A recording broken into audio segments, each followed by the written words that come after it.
नमस्कार, जनतंत्र टीवी देख रहे हैं आप। मैं हूं आपके साथ साहिल धुलिया। बुलेटिन की शुरुआत करते हैं। हिमालय रक्षक और चिपको आंदोलन के प्रेरणा स्रोत पर्यावरणविद सुंदरलाल बहुगुणा का लंबी बीमारी के चलते निधन हो गया। पूर्णानंद घाट पर राजकीय सम्मान के साथ उनका अंतिम संस्कार किया गया और इस राजकीय सम्मान के दौरान जिलाधिकारी देहरादून और वरिष्ठ पुलिस अधीक्षक भी मौजूद रहे। इस दौरान उत्तराखंड विधानसभा अध्यक्ष प्रेमचंद अग्रवाल ने उनके पार्थिव शरीर पर पुष्प चक्र अर्पित कर अपनी भावभीनी श्रद्धांजलि उन्हें अर्पित की। ऋषिकेश मेयर अनीता ममगई ने भी पर्यावरणविद सुंदरलाल बहुगुणा को पुष्प चक्र अर्पित कर श्रद्धांजलि दी।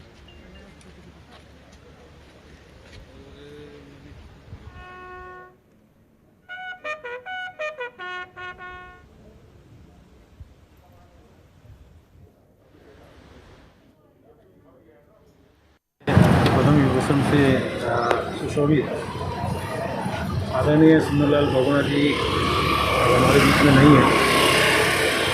मैं अपनी ओर से, अपने पूरे उत्तराखंड विधानसभा की ओर से उनको श्रद्धांजलि अर्पित करता हूँ।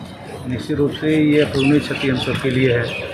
विश्वविख्यात पर्यावरणविद परम श्रद्धेय सुंदरलाल बहुगुणा जी आज हमारे बीच नहीं रहे। ये संपूर्ण भारतवर्ष के लिए तो ये एक बहुत बड़ी क्षति है। उत्तराखंड के लिए बहुत बड़ी हानि ये हुई है। जिस प्रकार से उन्होंने अपना पूरा जीवन पर्यावरण को बचाने में लगा दिया और उन्होंने पर्यावरण की रक्षा करते करते आज अंतिम सांस उन्होंने एम्स ऋषिकेश में ली है। वहीं मुख्यमंत्री तीरथ सिंह रावत ने विश्व प्रसिद्ध पर्यावरणविद और पद्म विभूषण सुंदरलाल बहुगुणा के निधन पर गहरा शोक व्यक्त किया। मुख्यमंत्री ने कहा कि चिपको आंदोलन को जन जन का आंदोलन बनाने वाले सुंदरलाल बहुगुणा जी का निधन न केवल उत्तराखंड और भारतवर्ष बल्कि समस्त विश्व के लिए अपूर्णीय क्षति है। सामाजिक सरोकारों और पर्यावरण के क्षेत्र में आई इस रिक्तता का कभी भराव नहीं हो सकेगा। आंदोलन के प्रणेता, गांधीवादी विचारधारा के पोषक और अपना संपूर्ण जीवन पर्यावरण सुरक्षा के लिए समर्पित करने वाले विश्व प्रसिद्ध महान पर्यावरणविद पद्म विभूषण श्री सुंदरलाल बहुगुणा जी के निधन का समाचार मिला। श्री बहुगुणा जी का जाना सिर्फ उत्तराखंड के लिए नहीं अपितु पूरे देश के लिए अपूर्णीय क्षति है। पर्यावरण संरक्षण के क्षेत्र में श्री बहुगुणा जी के कार्यों को इतिहास में सुनहरे अक्षरों में लिखा जाएगा। मैं ईश्वर से दिवंगत आत्मा को शांति प्रदान करने और शोकाकुल परिवारजनों को धैर्य व दुख सहने की शक्ति प्रदान करने की प्रार्थना करता हूं। वहीं दिल्ली के मुख्यमंत्री अरविंद केजरीवाल के सिंगापुर पर दिए बयान पर न केवल दिल्ली में बीजेपी और आम आदमी पार्टी आमने सामने आ गई, बल्कि अब उत्तराखंड में भी दोनों पार्टियों में जुबानी जंग तेज हो गई है। उत्तराखंड बीजेपी के पर्यटन मंत्री सतपाल महाराज ने केजरीवाल पर कटाक्ष करते हुए कहा कि सिंगापुर हमारा अच्छा मित्र है और केजरीवाल को उस तरह किसी देश का नाम लेकर उसको बदनाम नहीं करना चाहिए। साथ ही उन्होंने कहा कि केजरीवाल को किसी देश के खिलाफ इस तरह का बयान देकर देश की छवि नहीं बिगाड़नी चाहिए। वहीं सतपाल महाराज पर पलटवार करते हुए आम आदमी पार्टी ने भी उनको नसीहत दे डाली कि सतपाल महाराज को पहले उत्तराखंड के बारे में सोचना चाहिए। साथ ही सतपाल महाराज से प्रश्न भी यहां पर किया गया कि अचानक से उनका सिंगापुर प्रेम कहां से आ गया।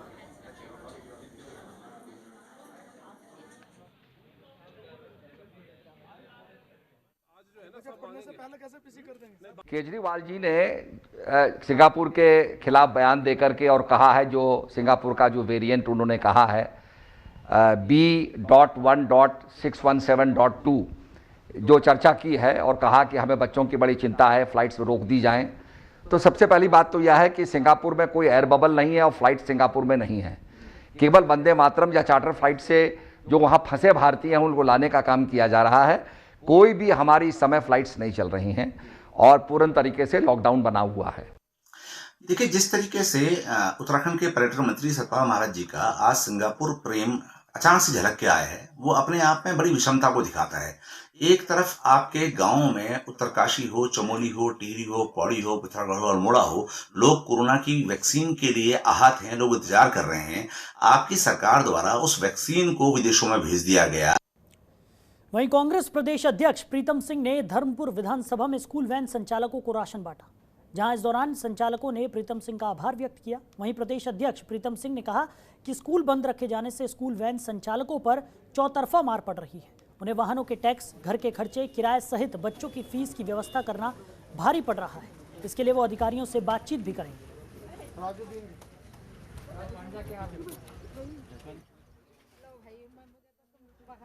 और आपको जानकारी है कि लंबे समय से जो है इसको उनके पास कोई रोजगार का दूसरा साधन नहीं, उनके लिए रमेश जी ने पहल की है, बहुत ही सराहनीय है। और आज जो है पूरे प्रदेश में, क्योंकि देश भर में कांग्रेस जन कोरोना के लोगों के साथ खड़े हैं। वहीं बाजपुर के सामुदायिक स्वास्थ्य केंद्र का उधम सिंह नगर की जिलाधिकारी रंजना राजगुरु ने औचक निरीक्षण किया। इस दौरान अस्पताल में चिकित्सकों को इलाज करने के लिए जरूरी सामानों को उपलब्ध कराने के लिए जिलाधिकारी ने सीएमओ को निर्देश भी दिए और साथ ही बाजपुर के सामुदायिक स्वास्थ्य केंद्र में सीएसआर के तहत ऑक्सीजन प्लांट लगाए जाने की भी जिलाधिकारी से बात कही। बता दें कि कोरोना वायरस के लगातार बढ़ रहे प्रकोप से लोगों को बचाया जा सके, इसके लिए स्वास्थ्य विभाग और जिला प्रशासन मुस्तैदी के साथ काम करने में जुट गया है। इसी के चलते बाजपुर के सामुदायिक स्वास्थ्य केंद्र में व्यवस्थाओं का जायजा लेने के लिए उधम सिंह नगर की जिलाधिकारी रंजना राजगुरु ने सीएमओ डॉक्टर डीएस पंचपाल के साथ निरीक्षण किया। निरीक्षण के दौरान जिलाधिकारी रंजना राजगुरु ने बढ़ते कोरोना वायरस को देखते हुए बाजपुर के सामुदायिक स्वास्थ्य केंद्र में सीएसआर के तहत ऑक्सीजन प्लांट लगाने और कोरोना संक्रमित मरीजों का इलाज कराने के लिए व्यवस्थाओं को जल्द पूरा किए जाने की बात कही। वहीं सामुदायिक स्वास्थ्य केंद्र में बने जन औषधि केंद्र में दवाओं की कमी होने की शिकायत पर जिलाधिकारी ने सीएमएस डॉक्टर पंकज माथुर को टीम गठित कर जांच करने के निर्देश दिए और जांच में दोषी पाए जाने पर फिर टेंडर प्रक्रिया करने और नोटिस देने की बात भी कही।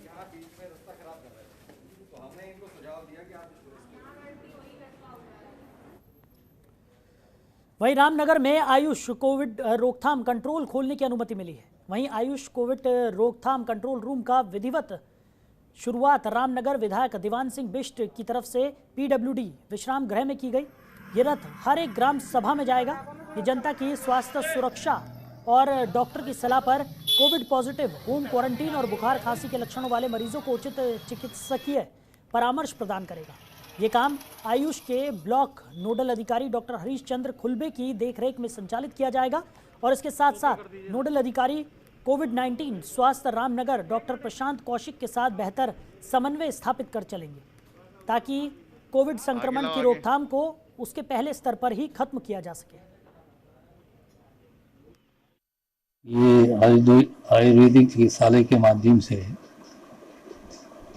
आयुष रथ जो कोविड के तहत जो लोग होम आइसोलेशन है या क्वारंटाइन में हैं उनके लिए किटों की व्यवस्था आयुष विभाग कर रहा है और प्रत्येक घर तक, प्रत्येक गांव तक जाकर ऐसे लोगों को जो ये किट दी जाएंगी। देखिए, आज सरकार द्वारा आयुष रथ के संचालन के लिए एक स्कीम तैयार की गई है कि जिससे आयुर्वेदिक चिकित्सा पद्धति के माध्यम से कोरोना जैसी महामारी के संक्रमण को रोकने में सहयोग करने के लिए कहा गया है, क्योंकि शरीर में रोग प्रतिरोधक क्षमता ही बहुमूल्य क्षमता है जिसके माध्यम से शरीर अपने को स्वयं प्रतिरक्षित करता है और किसी प्रकार के रोग उत्पन्न नहीं हो पाते हैं।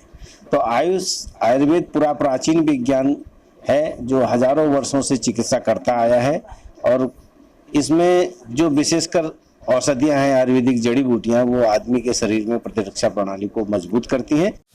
खबरों के निष्पक्ष विश्लेषण के लिए सब्सक्राइब करें Jantantra TV and press the bell icon. Never miss any update.